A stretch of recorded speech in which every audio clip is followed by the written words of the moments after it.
ওকে, প্রথমে ধন্যবাদ জানাই আমাদের উমেন্স ফুটবল টিমকে। তারা এশিয়ান কাপে কোয়ালিফাই করছে। আর এর অবদান আছে, সবচাইতে বিশেষ অবদান মানে বড় অবদান আছে ঋতুপর্ণা চাকমাকে। ধন্যবাদ ঋতুপর্ণা চাকমা। তার অনবদ্য ২টি গোলের কারণে ২-১ গোলে আমরা ৫৫ ধাপ এগিয়ে থাকা মায়ানমারকে আমরা ২-১ গোলে হারাইয়া আমরা কোয়ালিফাই করছি। এখন then I am talking about an important topic, club world cup. Club world কাপে এখন ৮টা টিম আছে। সবচাইতে মজার ব্যাপার, এই ৮টা টিমে ৪টা টিম খেলতে আসছিল ব্রাজিল থেকে। ৮টা টিমের ২টা টিমই এখনও ব্রাজিলের। সবচাইতে সফল ফুটবল খেলছে ব্রাজিল এবং ব্রাজিলের প্লেয়াররা।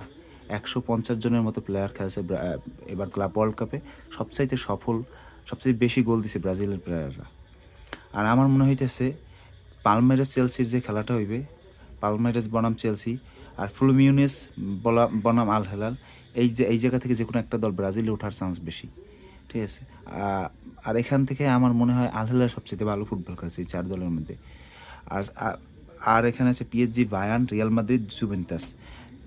সেমিফাইনালে রিয়াল মাদ্রিদ বায়ার্ন হওয়ার চান্স বেশি আমার মতে। পিএসজিরে আমার মনে হইতেছে বায়ার্ন ঠকাই দেবে।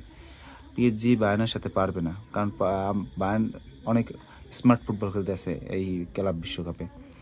আর আমার মনে হইতেছে, আমি as a Real Madrid fan আর অ্যাজ এ ব্রাজিলিয়ান সাপোর্টার, আমার মনে হইতেছে ওইখান থেকে আমি ওইখান থেকে ব্রাজিলের একটা টিম উঠবে ফাইনালে, আর এখান থেকে রিয়াল মাদ্রিদ বা বায়ার্ন ফাইনালে উঠবে।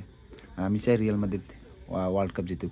কিন্তু এইখানে সবচাইতে দুর্বলতা হয়েছে ব্রাজিলের টিমগুলোর, তাদের স্ট্র্যাটেজিস্ট কোন বা তাদের শক্তিমাত্রা থেকে অনেক পিছিয়ে ইউরোপের দল থেকে। কারণ এক টাইমে কিন্তু পেলে কখনো ইউরোপে খেলতে আসেনি। পেলে যখন এই খেলছে ওই মারাকানা ট্র্যাজেডির পর থেকেই তো পেলের আগমন শুরু। আর পেলে যখন পেলে যখন ফুটবল খেলতো তখন ইউরোপের ফুটবল থেকে ব্রাজিলিয়ান ফুটবল অনেক উন্নত। ব্রাজিলিয়ান ফুটবলকে ল্যাতিন আমেরিকার ফুটবল, আর্জেন্টিনা, উরুগুয়ে, এইসব জায়গার ফুটবল খুব উন্নত ছিল। তখন খুব কম প্লেয়ার ইউরোপে খেলতে চাইতো। আর এমনকি পেলের খেলা দেখার জন্য একদিন যুদ্ধবিরতিও রাখা হয়েছিল। তার মানে পেলে কী জন্য যে যায় না ইউরোপে, এটা জানতে হইলে তখনকার ইউরোপের ফুটবল আর মানে ল্যাতিন আমেরিকার ফুটবল দেখলে আপনি বুঝতে পারবেন যে কত উন্নত ছিল। আপনার এমন কিছু কিছু শর্ট আছে যেগুলো ফুটবল এখন আধুনিক ফুটবলের সবাই করে এবং সবাই দেখে, মুগ্ধ হয়। এই ম্যাক্সিমাম শর্টগুলোই কিন্তু অনেকটাই পেলের আবিষ্কার। ঠিক আছে। আর তখন মানুষ টিভিতে সামনে বসে থাকতো সাম্বা ফুটবল দেখার জন্য। যাক, আমরা বাদ দিই, পেলের টপিক বাদ দিই।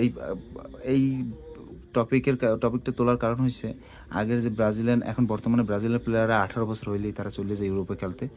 কিন্তু এই ইউরোপে খেলতে যাওয়ার কারণে তারা এই আমাদের ব্রাজিলিয়ান ক্লাবগুলো মেধাশূন্য হয়ে পড়তেছে। যেমন পালমেরাসের প্লেয়ার ছিল ভিনিসিয়াস জুনিয়র।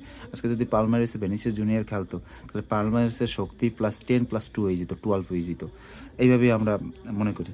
তাহলে আমরা আমাদের ক্লাব বিশ্বকাপের যদি ব্রাজিলিয়ান ব্যাকআপ থাকতো, ব্রাজিলিয়ান ট্যালেন্টের আরও বেশি ব্যাকআপ থাকতো, তাহলে সম্ভবত এখানে ক্লাব ওয়ার্ল্ড কাপ জয়ের দাবিদার থাকতো ব্রাজিল।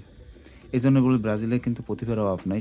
সঠিক পরিচর্যা এবং সঠিক দক্ষতা এবং সঠিক কোচ দ্বারা যদি এর করা যায়, পরিচালনা করা যায়, তাহলে ব্রাজিল ওয়ার্ল্ড কাপ ইজিলি জেতা সম্ভব। কিন্তু আমার মনে হইতেছে এবার ক্লাব বিশ্বকাপ বায়ার্ন, রিয়াল মাদ্রিদের মধ্যে এখান থেকে যারা উঠবে তারা যে কোনো একদল জিতবে। আমার নিজের মনে হইতেছে সম্ভবত রিয়াল মাদ্রিদ যদি উঠতে পারে ফাইনালে, রিয়াল জিতবে আর নয় বায়ার্ন জিতবে। পিএসজি আমার মনে হয় যে এবার ক্লাব ওয়ার্ল্ড কাপ জিততে পারবে না। ধন্যবাদ।